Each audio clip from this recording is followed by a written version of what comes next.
Kevin, I never thought I'd reach this day. And it's my honor to talk about Kevin as probably the person that has driven Kevin more miles from San Jose to Sacramento over the years, and understanding him in a strange way, having been the chauffeur for Kevin. So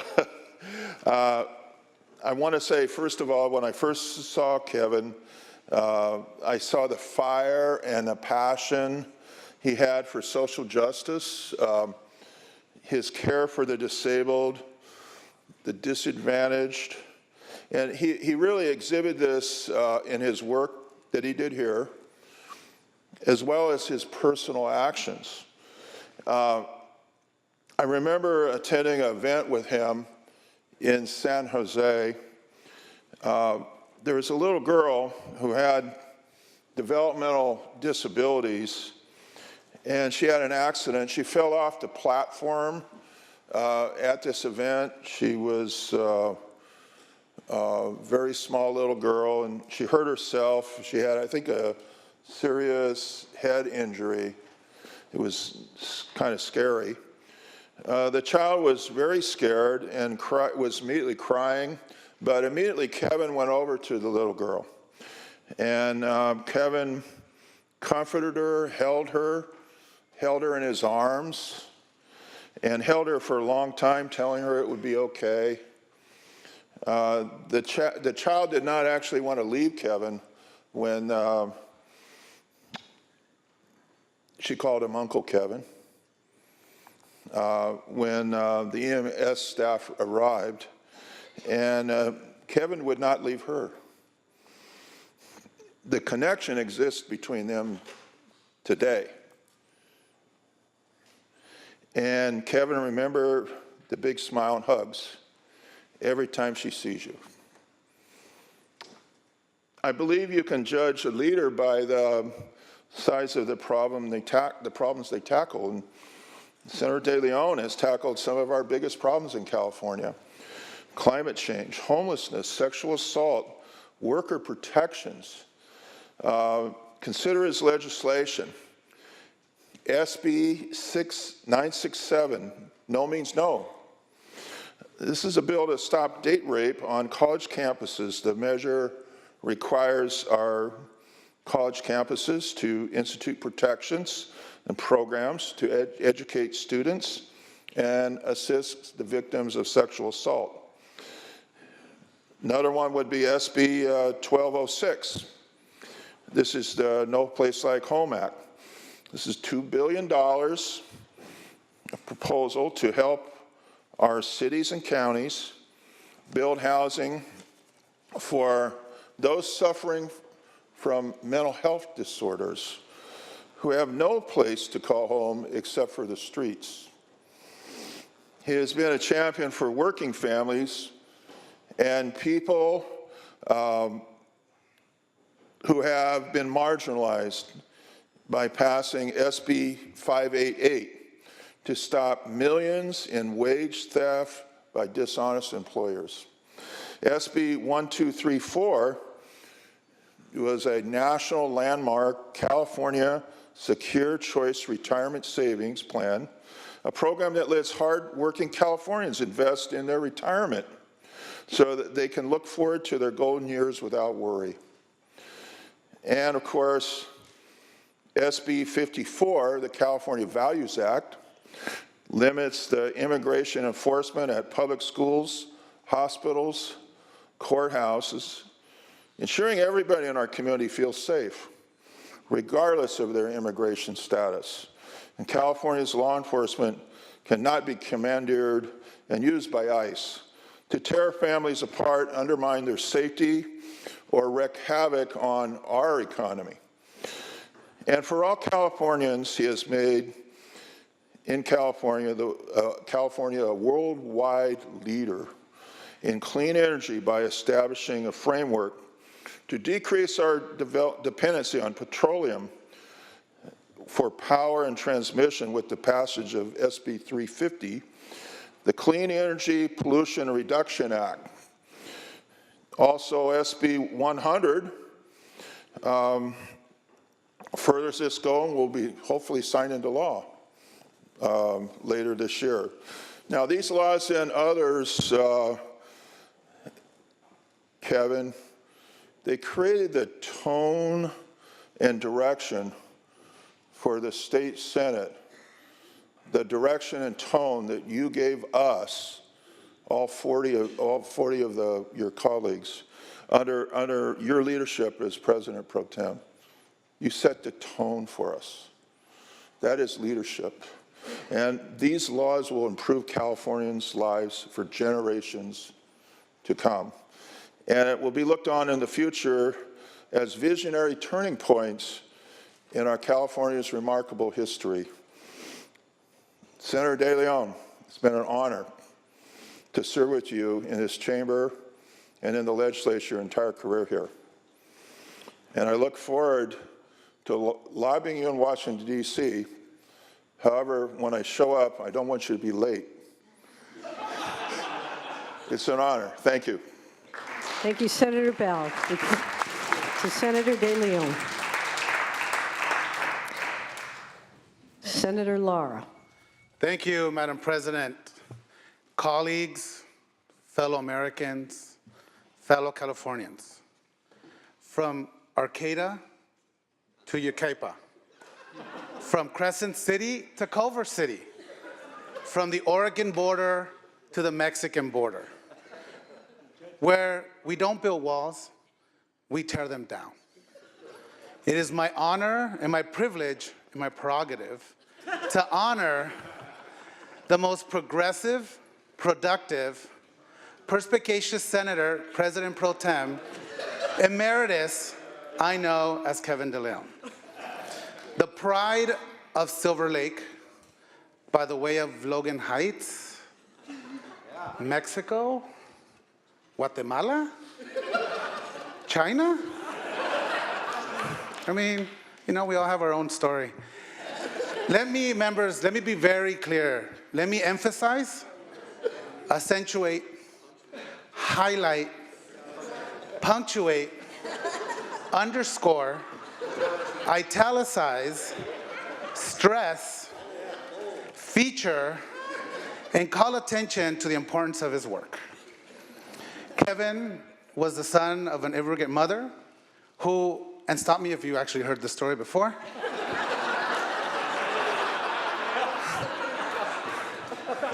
rode the number 2 bus to her job cleaning homes for the wealthy. Sometimes Kevin rode the bus with his mom and, inspired by her example, pledged to one day work hard. I don't know what happened.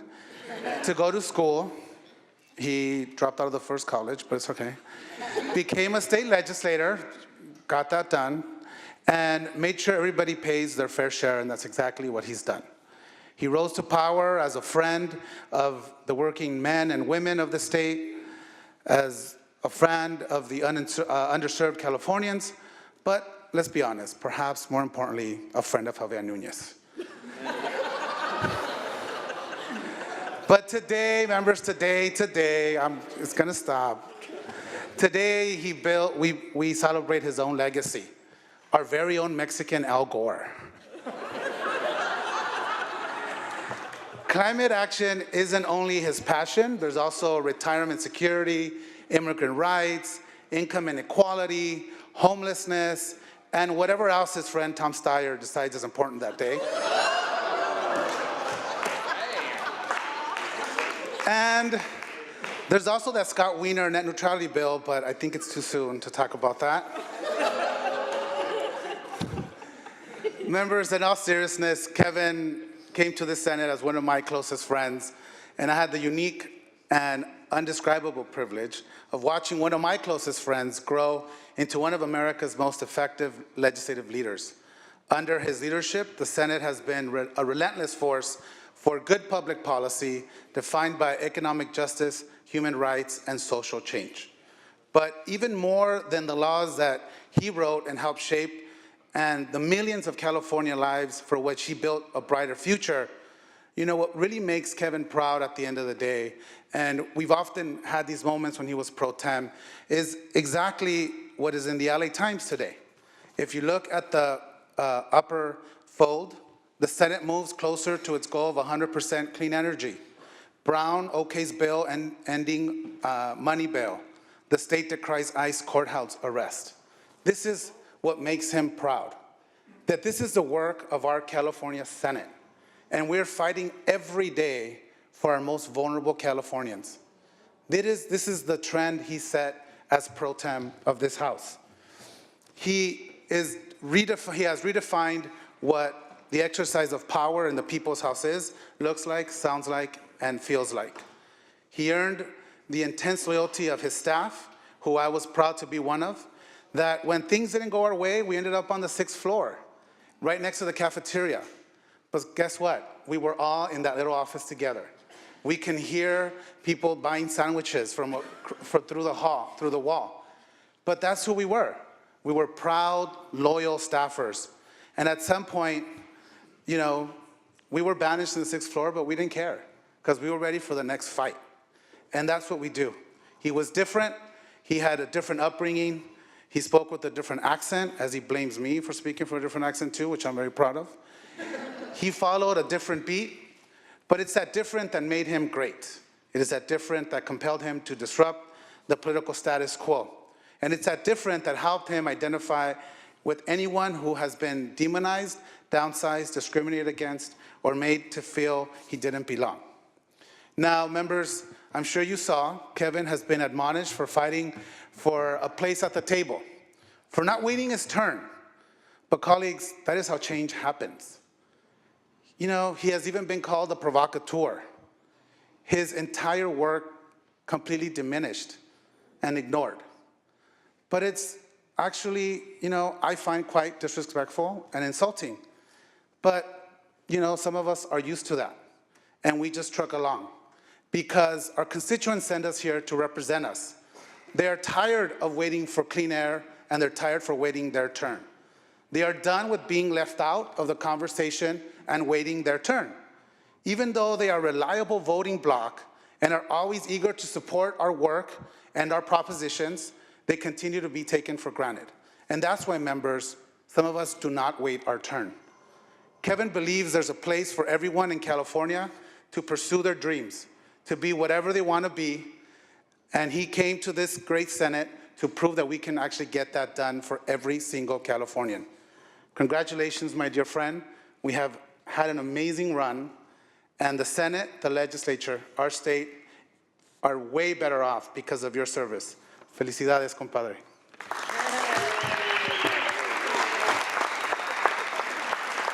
Thank you, Senator Lara.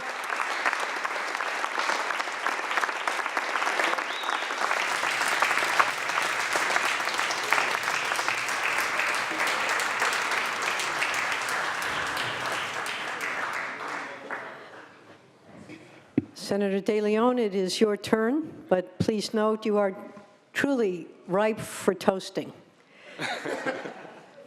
Senator De Leon. Thank you much, Madam President. Colleagues, let me say that when I began my tenure as leader of this amazing body,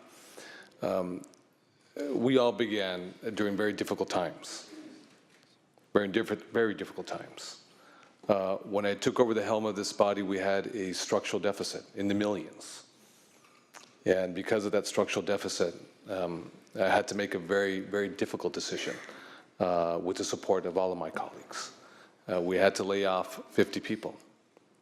And that was a very painful, difficult decision right off the bat. At the same time, as we all know, as well covered by the press, we had some very serious internal higher staff issues that we had to deal with. That was on the front page of the papers. We also had a very dark cloud over this institution because of 3 of our own colleagues. And it was a very dark time in the beginnings of this institution. In the beginning of my tenure of this institution. But I like to think that we all overcame because of all of you. We are resilient. And you've heard me say this ad nauseum, but we are the best legislative body in the country, bar none. Bar none. Because I think we together we change the narrative of not just an institution of reputation of viceroys, of individual senators independently doing their own thing, and perhaps only coming together when we have a budget that requires, at one time, 2/3, now a simple majority. But I think that we bought into a vision, perhaps not in a bipartisan fashion, but at times in a bipartisan fashion. It's because we bought into this idea and this vision to make a better place for California, coming off some very, very difficult times. And that's because we are a family, and we became a transformative body, a body of major, major public policy. And because of the size of our great state, it has not just an impact on our constituents, but an impact for the entire nation as well as the world on a whole variety of issues, whether it's clean energy, immigration, whether it's workforce development, all the issues, education, all the issues that we can think of. We are indeed a transformative body, but we're also a body of many firsts, too. We're a body of many firsts. We're a body of the first Black woman to be at the helm of the Budget Committee since the founding of the Republic of California in 1849. We also have a young kid from Boyle Heights who rose to become the Secretary of the Senate, first person of color. That is a first. The first woman to be the Chief Sergeant of Arms in the history of California State Senate. And then when she retired and moved on with her life after an exemplary commitment to this institution, we appointed the first African-American man in the history of this institution to be the Chief Sergeant of Arms.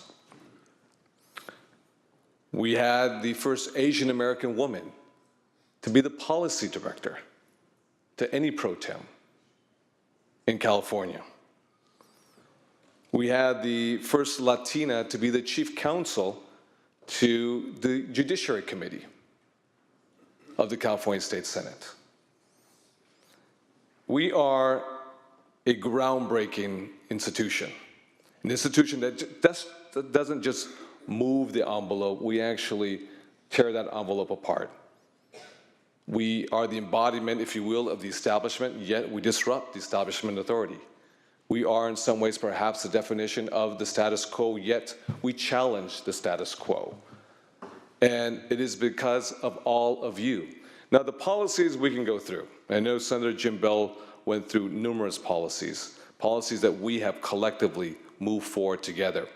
But don't be mistaken. Don't be mistaken. These policies that we have moved forward is because of each and every one of you, not because of one individual. It was because of each and every one of you. The fact that you've given me the opportunity to lead this institution. And yes, you've heard this story ad nauseum a million times, but let me say it one more last time.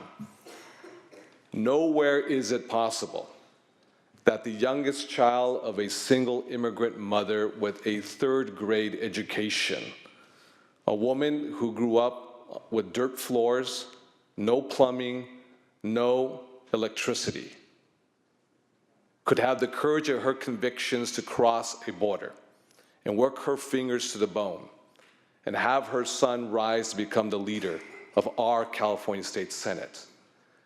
But that's what makes California such a magical place.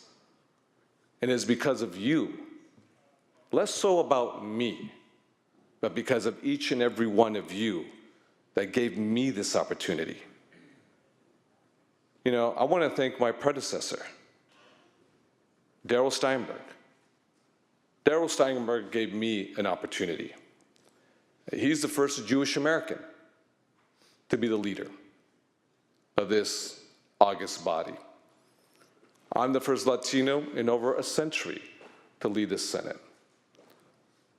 My successor, an incredible individual, is the first woman and first lesbian woman to lead this institution. And I know she's going to do a phenomenal job leading this institution.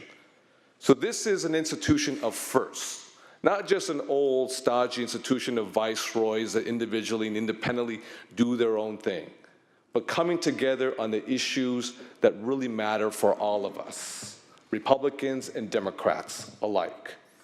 And that's what I love about this institution, is that it is our creativity, our innovative, disruptive nature to challenge the establishment and authority, to ask why not, and to push the envelope, and furthermore, tear that envelope apart. It is because of all of you. And I am incredibly honored to have been blessed with the opportunity to lead this institution and to turn this institution over to an incredible leader who's going to do, like I said, incredible things. Now, I'm going to finalize right now. I want to recognize my staff, because my staff has been with me from day one. Now, I like to say, I never really said this openly or publicly per se, but I'll say it. I've never fired one staff member in all of my years in the legislature, Senate and the Assembly. I've never had one staff member quit on me in the legislature. And I've never had one staff member ever leave me to go on to work with another senator or assembly member or governor. It is that loyalty for 12 years that has propelled me and made me who I am today. So let me take this time very quickly to recognize those who must be recognized. Two gentlemen who spend a lot of time with me every day. That is Michael Erregin, Michael Lance Armstrong Erregin, and also Jeremiah Cheese Wattenberger. Well, the cheese is not there, but Wattenberger, I couldn't help but, but add that there. Two folks who are with me every day. To my district staff, to my Deputy Chief of Staff, Steve Barris, Baitzar Tomasian, Jorge Nunez, Helen, Eddie Mendoza, Frine Medrano, Adrian Vasquez, Sarah Palacios. To the Democratic Caucus, Courtney Pugh, Jeff Gazzo, Macalina Woods, I should say, and Jennifer Basaras. To my pro tem staff, that now our new pro tem has inherited, and you have a wonderful staff with you. To my Kip Lipper, wherever he may be. Kip Lipper, we have done incredible things together, and we will continue to do incredible things together. Trust me, my friend. To Kip Lipper, to two individuals I brought over from the Assembly when I was chair of the Appropriations, Jeff Long, who is now retired, but also Kimberly Rodriguez as well, too. And Kimberly is now the first ever Latina woman to be policy director under the tutelage of our new pro tem. Thank you for coming over from the Assembly to come with me. Margie Estrada, Craig Cornett, Jessica DeVincenzi, I mentioned Kimberly, Miriam Boziz, Marjorie Schwartz, Jennifer Troya, the woman who was with me since day one, Lisa Chin, who's still here today. My communication staff, Anthony Reyes, Jonathan Underland, Xochitl Arellano. Let me tell you something right now. Use Xochitl Arellano for Spanish language media. Because of her, I'm more popular with some folks in the Latino community than telenovela stars right now. I may not be that popular in CNN or MSNBC, but on Telemundo and Univision, it's because of her. Use her. James Barba, Greg Hayes, Rocky Rushing, Karen Caves, may she rest in peace. The appropriation staff, led up by Mark McKenzie. the entire rules staff. I already mentioned Danny Alvarez, our Secretary of Senate, Jane Brown as well. My Capitol staff, a woman who has been with me from day one, too. That woman, Norma Sendejas. Thank you, Norma, for everything that you've done for me. Thank you. Alex Salgado, Andrea Ambris, Angelica Salceda, Alfredo Medina, Cameron Sutherland, Clara, and as well as my chief of staff who's been with me since day one back in the assembly. We met for the very first time in Ambrosia. The first time I met him, I said, there's hell no way I'm going to hire him as my chief of staff. Dry, non-humorous, serious, nerdy looking, you know. And that's no other than Dan Reeves. I don't know if Dan Reeves is around here somewhere. Right over there, Dan Reeves over there.